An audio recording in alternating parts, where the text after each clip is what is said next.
আসসালামু আলাইকুম। আমরা বিভিন্ন সময় আয়রন খাবার যে খাবারগুলো আমরা গ্রহণ করি, সেই খাবারগুলো খেয়েও যখন কভার না হয় তখন কিন্তু আমরা আয়রনের ফুড সাপ্লিমেন্টারি নিয়ে থাকি। কিছু সাপ্লিমেন্টারি ঔষধ গ্রহণ করি। কিন্তু ক্ষেত্র বিশেষে দেখা যায় যে এই ট্যাবলেটটা অনেক সময় কাজ করে না। আপনি কি জানেন যে আপনার স্টমাকের যে এনভায়রনমেন্ট সেইটা যদি অ্যাসিডিটি না হয় বা এটার পিএইচ এর মান যদি অনেকাংশে কম থাকে, তাহলে সেই ক্ষেত্রে আপনি যদি আয়রনের এক্সট্রা সাপ্লিমেন্টারি ট্যাবলেট খান, সেটাও খুব ভালো রেজাল্ট দেবে না বা ভালো কাজ করবে না। তার কারণ হচ্ছে এইটা আ করার সময় আপনি ২ টা ঔষধ একসাথে খেতে পারবেন না।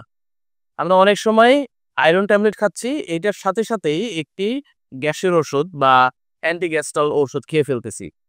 এই ২ টা কখনোই একসাথে খাওয়া যাবে না। কারণ আপনার স্টমাকের যে এনভায়রনমেন্ট সেইটার অ্যাসিডিটি যদি না থাকে বা পিএইচ এর মান যদি কম থাকে, তাহলে কিন্তু আয়রন ট্যাবলেট কাজ করবে না। তাই কখনোই এই ২ টি ওষুধ একসাথে খাবেন না। একটি হচ্ছে আয়রন ট্যাবলেট এবং আরেকটি হচ্ছে গ্যাস্ট্রিকের বা অ্যান্টি-গ্যাস্ট্রাল যে ওষুধগুলো আছে, পিপিআই গুলো আছে, এগুলো একসাথে খাওয়া যাবে না। থ্যাংক ইউ সবাইকে।